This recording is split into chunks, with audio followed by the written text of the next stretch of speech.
Magandang araw mga kababayan, narito ang pinakabagong balita. Nagulantang si Pangulong Coting Jr. sa mga ibinunyag ni Ted Filon sa isang panayam.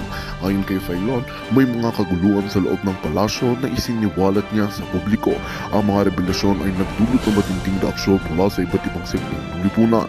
Ayon sa mga pahayag ni Filon, may mga hindi pagkakaunawaan at tensyon sa pagitan ng ilang opisyal ng administrasyon ni Coting Jr. Inilantad din niya ang mga umano'y anomalya at katiwalian na nagaganap sa loob ng palasyo na nagdudulot ng alalahanin sa mga mamamayan. Ang mga ito ay agad na pinabulaanan ng mga tagapagsalita ng palasyo na nagsasabing walang katotohanan ang mga akusasyon. Sa kabila ng mga ito, nagbunsod ng masusing imbestigasyon ang mga pahayag ni Filon. Ang mga senador at mga mambabatas ay nananawagan ng transparency at accountability mula sa administrasyon.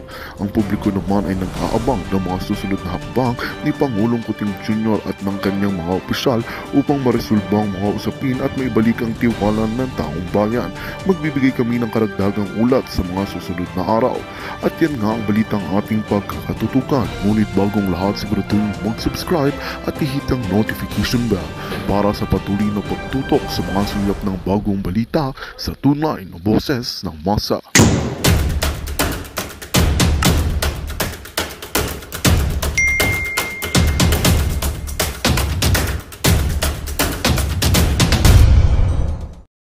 Inimbitahan ng TAPS Coalition si Vice President Inday Sara Duterte para sumama at makilahok sa hakbang maisog rally. Naku, yari ka dito, Nyor. Masapak ka talaga, Nyor. Yun yung hinihintay natin, ha. Doon siguro yung parang excited na ho ang mga Duterte diehard supporters na marinig, makita si Vice President Inday Sara dyan sa entablado ng hakbang maisog. Hindi lang siguro mga DDS ang nag-aabang, kundi kasama itong mga tambaluslos, mga bangag supporters ni Da Junior, mga ensaymada balagers, na makita nila si Inday Sara. Naman, pag iko-content si Inday, talagang papalo yung mga views nila kaya nag-aabang ang mga tambalsos animal talaga. At ito, kakaiba ho ito guys ha.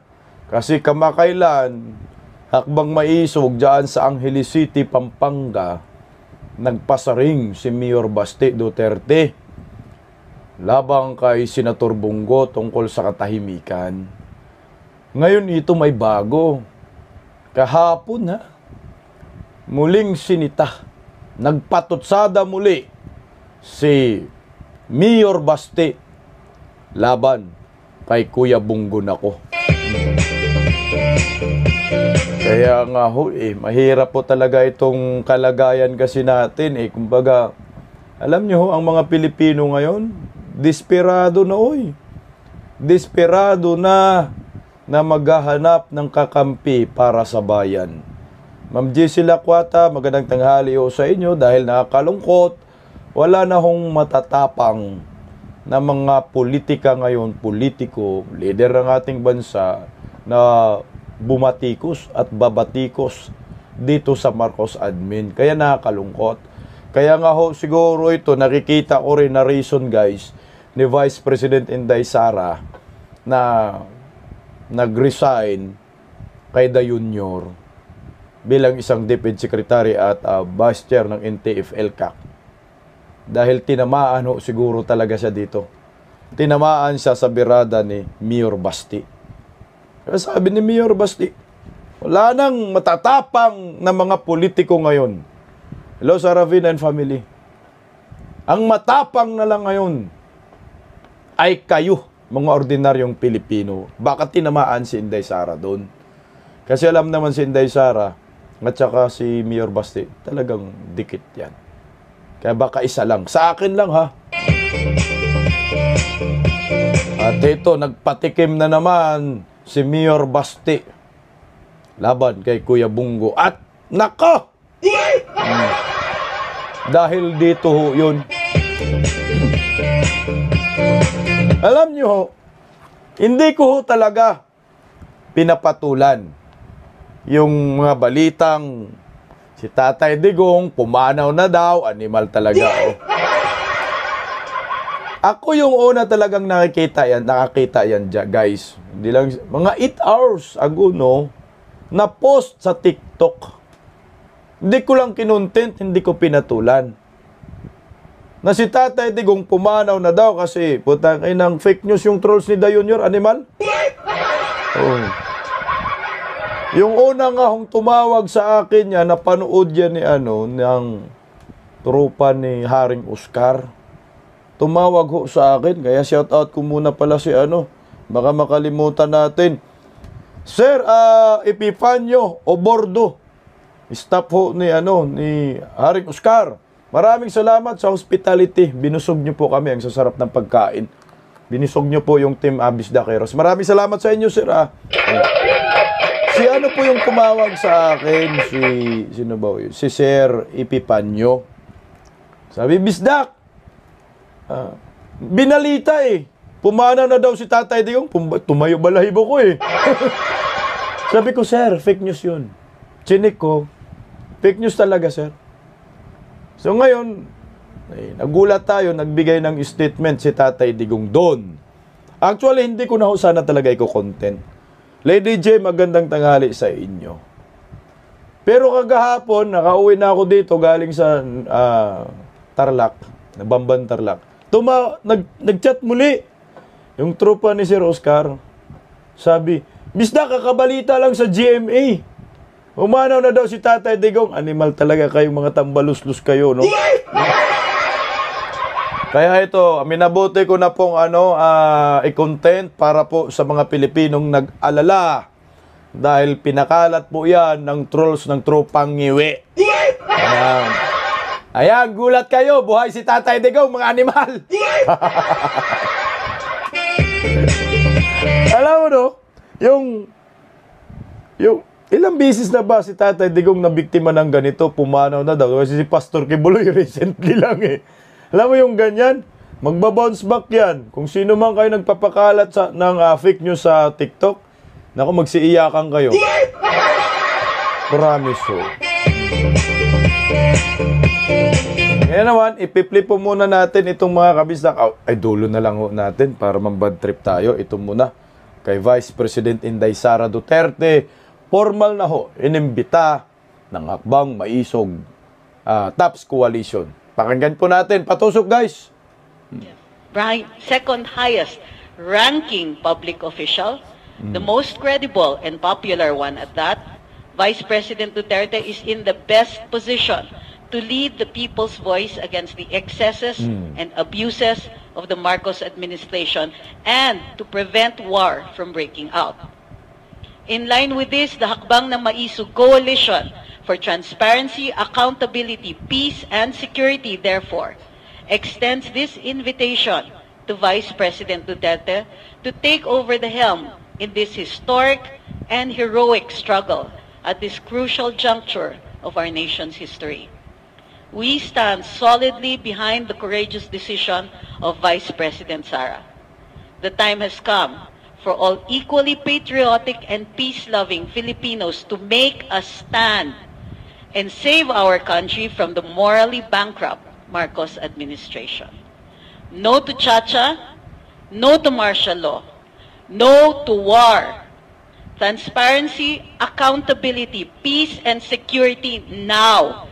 Defend the flag. Mabuhay si Vice President Inday.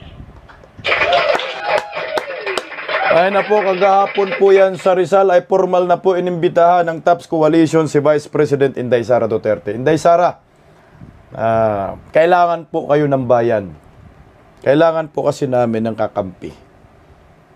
At alam ko ho, itong si Inday, hindi tayo matiis dyan. Ang tamang coalition na dapat samahan ni Inday ay ang Hakbang Maisog talaga. Wala nang iba. Hindi na ho siguro kailangan pa magtayo ng bagong koalisyon si Inday Sara. Mas the best siguro, agree ako dito sa sabi ni Mayor. Ito magiging Mayor kaya Trixie Angeles Cruz Ni Attorney Trixie. na kailangan natin si Inday. Kasi pag nagsama-sama yung magkakapatid plus Tatay Digong, puta, ang bagsik ng ano. Ang bagsik ng TAPS Coalition Hakbang Maisog. Ito na yung kakatakutan ngayon. At ito na yung mga panibagong bagong oposisyon. Wala na yung oposisyon nila ni Lagman Animal. Pumapalag sila dito nung pag-resign ni Vice President Inday Sara. Pumalag itong tropa ni Lagman kasi hindi daw pwede kasi magiging oposisyon. Saan ba daw magiging oposisyon? At hindi naman pwede daw sa liberal si Inday Sara. Tanga nyo. Bakit ba ang oposisyon kayo lan? Piki nga po kayong oposisyon, Liberal Party Magiging, tanginan, tagal na po ninyong niloko ang taong bayan Kunyari kayo, oposisyon kayo Yung pala, kakampi kayo ng administrasyon. Wala kang oposisyon ngayon. Ang oposisyon talaga ngayon, tayo. Mga DDS. Wala nang iba. Tayo yung maingay Itong sila Lagman, mga Franz Castro, hindi po yan tunay na oposisyon. Putas hanggang dikit ng Marcos admin O ito, pakinggan po natin mga kabisdak itong balitang ito. Kasunod ng kanyang pagbitiw sa gabinete, ang alingasngas na posibleng maging oposisyon si Vice President Sara Duterte ayon sa naging opisyal ng dating administrasyon. Pero ibang kahulugan ng oposisyon yan ayon sa Liberal Party. Nakatutok si Tina Panganiban Perez. Si Vice President Sara Duterte mismo ang nagsabi ang tinaguriang unit team nila ni Pangulong Bongbong Marcos noong 2022 para lamang noong eleksyon. Ngayong kumalas na ang bise sa gabinete ng presidente at sa gitna ng tila umaasim na turingan ng pamilya Marcos at pamilya Duterte, mananatili ba ang bise bilang kaalyado o magiging oposisyon? May dalawang pakahulugan ng oposisyon para sa Pangulo ng Partido Liberal, ang itinuturing na opposition party mula noong 2016. Pwedeng maging oposisyon dahil magkaiba ang paniniwala at ideolohiya. Pwede ring oposisyon dahil magkaiba ang partido. Si Vice President Sara ay pwedeng i-assume niya ang partisan opposition to the administration of President Marcos Jr. Ngunit, ang tunay na oposisyon, ang ideological and consensus opposition ay mananatili sa Liberal Party of the Philippines. Mali ka dyan, Sir Lagman. Ang oposisyon po, Lagman, nung Liberal Party, nung 2016 lang. Nagiging oposisyon kayo dahil nga ang leader ng ating bansa, Duterte, at kayo po'y tumutuligsa. Ginawa kayong ispasol Naubos kayo, mga dilawan, natunaw kayo. Kaya, siyempre, ang lalabas na oposisyon during Duterte admin, yung 2016 kayo, Liberal Party. Pero, sa panahong ito, wag nyo na pong sabihin kayo ang oposisyon animal. Meron bang oposisyon tahimik? Meron bang oposisyon na umuuyon sa administrasyon? Natakot lang kayo. Natakot lang kayo kasi ang direksyon talaga ng mga Duterte supporters ay magiging oposisyon. Yun ang direksyon namin. Yun yung daan na tinatahak namin ngayon. Meron ba kayong mga vlogger na galit sa bangag admin animal? Meron? Wala. May mga supporters ba kayo na galit sa bangag admin? Meron? Wala. Sa bagay, wala naman talaga sila. Pulbos na Kaya ngayon, bago na. Ganito kasi nangyari ngayong 2022. Nagkasama sila ni Vice President Inday Sara at ni Dayunyor. Nung akala ni Inday Sara, matino yung pag-iisip ni Dayunyor, nagkamali pala sila doon. Dahil ngiwi.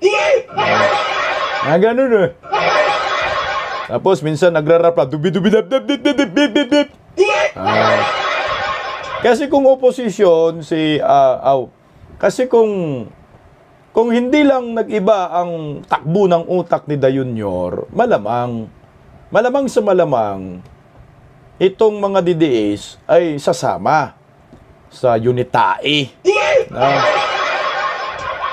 Kung pinagpatuloy yung salitang continuity, baka di talaga maging oposisyon ang mga DDAs. Lalo na kung natupad yung 20 pesos per kilong bugas, baka. Kaso nag-iba nga Dahil nung pagkapanalo ni Da Junior, ang direksyon agad nila ipin down ang mga Duterte. Siyempre kami mga DDAs tayo, di man tayo bulag at tanga kagaya ng mga ensaymada. No? Kasamang ng mga bangag supporters. Tinitira ninyo si Tatay Digong. Tinitira ninyo yung mga supporters ni Tatay Digong, kagaya ni Pastor Kibuloy. Ang unang binabira ninyo at ipinagtatanggol namin si General Bantag, na galit sa mga bangag din. Doon pa lang, nalihis na yung landas Doon na kayo sa tuwad na daan, animal. Yung daan ni Panot, ginaya ng Marcos admin.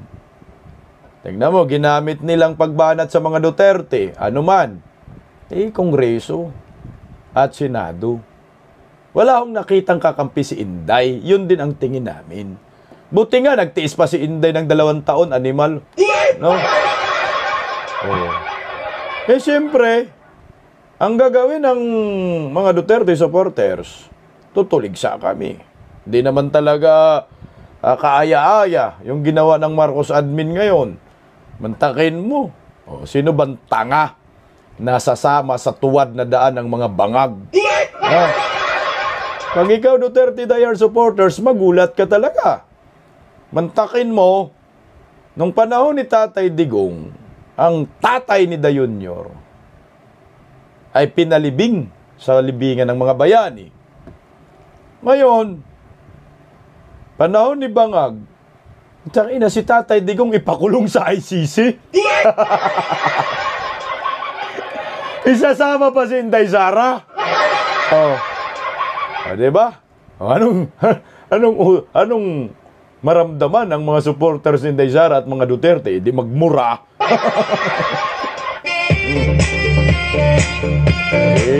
Pinanganak ang hakbang maisog. Kaya ngayon, ang direksyon ng Liberal Party dumidikit sa Marcos admin. Una pa lang, inappoint agad ni Da Junior na economic manager. Dilawan na Dilawan na.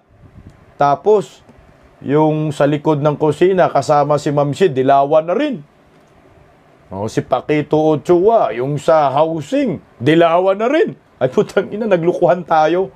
Yung kapwa dilawan ninyo, tatablahin. Pro-admin kayo. Alagman. Kaso, hindi lang ninyo talaga sinasabi. Kasi part yan ng laro ng bangag admin. So, si Tatay Digong nag-iingay kasi walang oposisyon nga. Nakakabinging katahimikan. Ang demokrasya kasi maingay. Ang ginawa ni Tatay Digong, hito. Hakbang maisog, iyak kayong lahat. Ewan Lord Isis Pahas.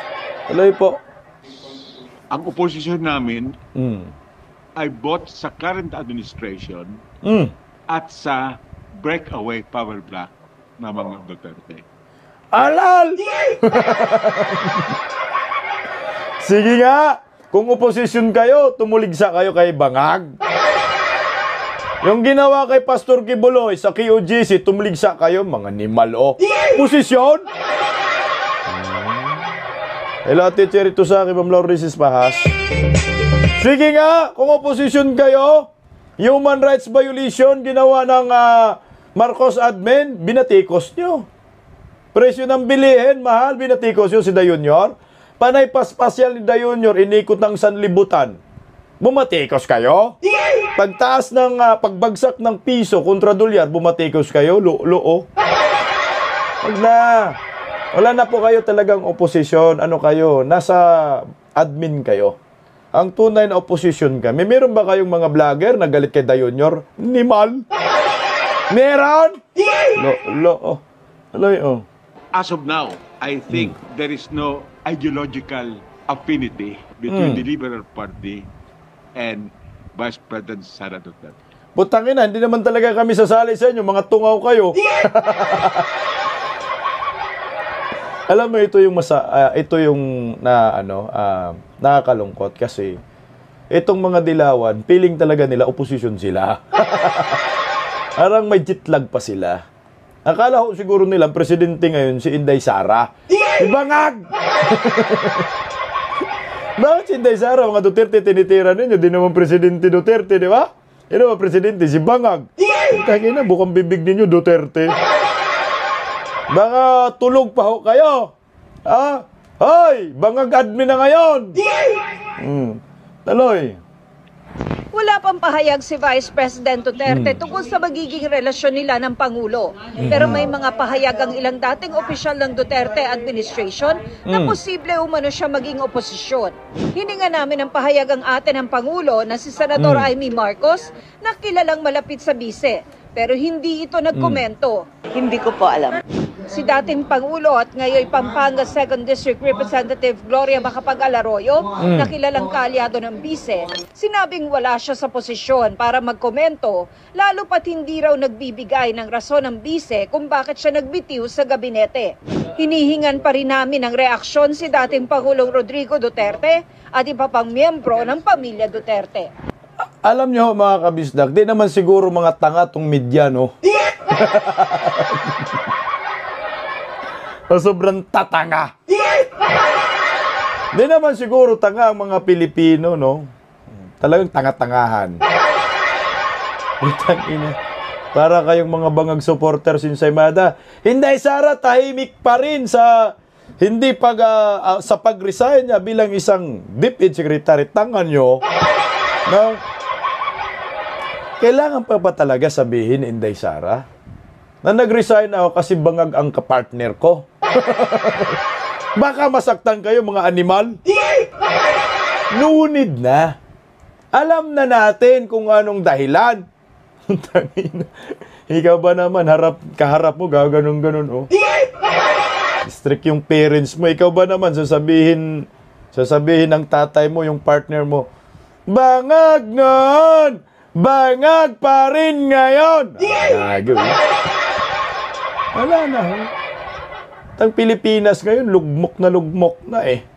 Pilipinas ngayon, nawawala na sa kumpas. Ang iniisip ng mga ugag digmaan, ang tatapang nga eh.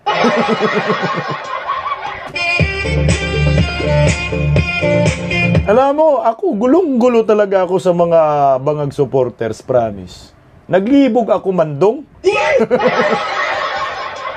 Libog talaga ako sa Bisaya, libog ha, naguguluhan. Ha? Naglibog talaga ako sa mga bangag supporters. Mantakin mo, no? Gusto makipagdigmaan ang mga tungaw.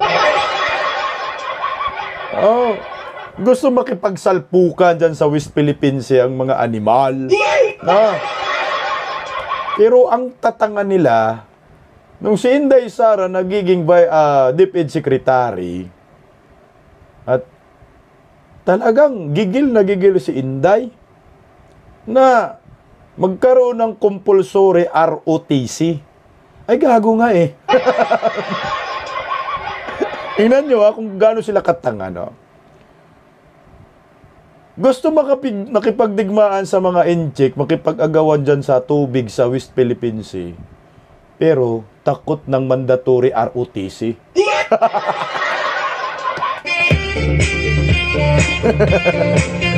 Lala!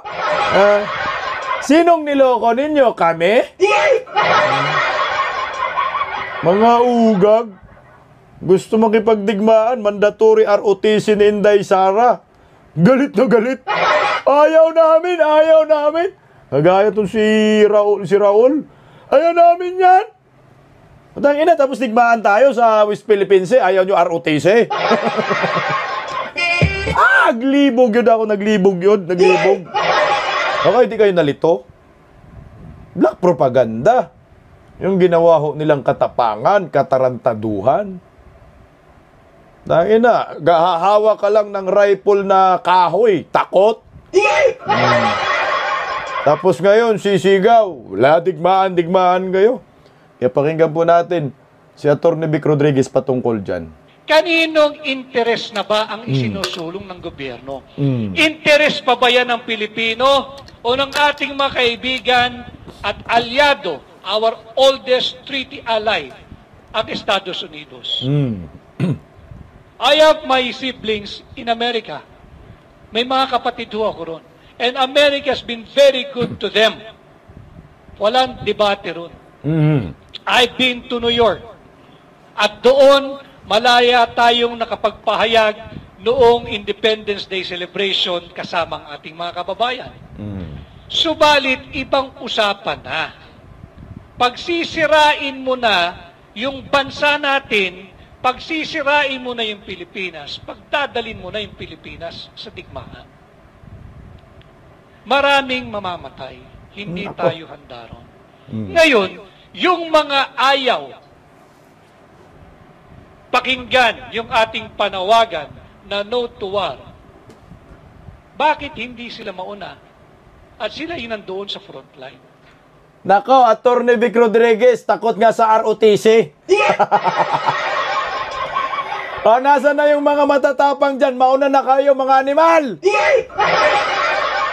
Lahat ng Ensaymada, Balagers, Bangag supporters, Franz Castro, lahat kayo, Raul, mauna na kayo, hoy! Parang awa nyo na!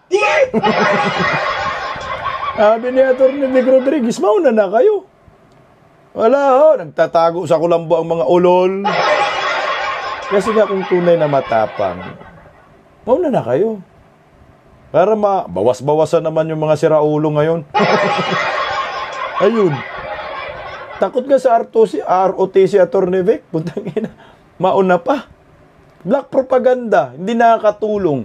Kaya nga ho pumalag yung mga mangingisda sa ginawa ng mga nila ni Franz Castro at ni Hontiveros. Kunyari, animal, may kasamang mangingisda, pupunta sa Baho de Masinloc, nagmumotor, sumakay ng bangkang di motor. O ano nangyari? Naagaw na natin? Pinalala lang, galit yung mga mangingisda sa Baho de Masinloc. Paipal lang. Para sabihin matapang. Wala naman nangyari. Panggulo, lalong ginulo nila yung issue sa West Philippine Sea. O kung handa naman kayong mapas lang, bahala kayo sa buhay nyo. Kesa yung mga kaawa-awa nating sundalo, ang nagagamit, baka mamatay pa yan, ayun, at napuputulan ng daliri. Of course, iba rin naman ang disiplina ng sundalo. May naputulan talaga. Atty. Vic, meron ang naputulan. Yun yung, tangin na naputulan ng daliri, oh. At saka, agresibo na masyado ang mga inchik ngayon. Pag si Inday hindi papalag dito sa Bangag admin, sure na ang digmaan, guys. Pag hindi papalag. Okay sana kung mga Ensaymada, yung frontliners, mga komunista, mga anti-Duterte, mas maganda kayo mauna. Pag binagsagan kayo dyan ng super lolo, apatay kayo diha. Alam mo, dapat pumalag na si Inday bago mahuli ang lahat. Kasi pag mahuli na ang lahat, hindi na mapigilan ito. Tuloy, Atty. Vic. Susunod lang yan. Bawal magsalita yan. Bawal magreklamo. But still, you cannot play and you do not toy around with the lives of any Filipino. Huwag nating paglaruan. Hindi tayo handa. Correct. Imagine ninyo yung Ukraine. Imagine din ninyo yung digmaan ng Israel at Hamas.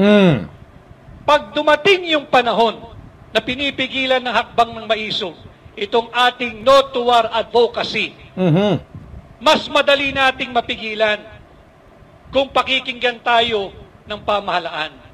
Mas mahirap pigilan ang isang digmaang nagsimula na. Kasi papasok na dyan yung amor. Correct.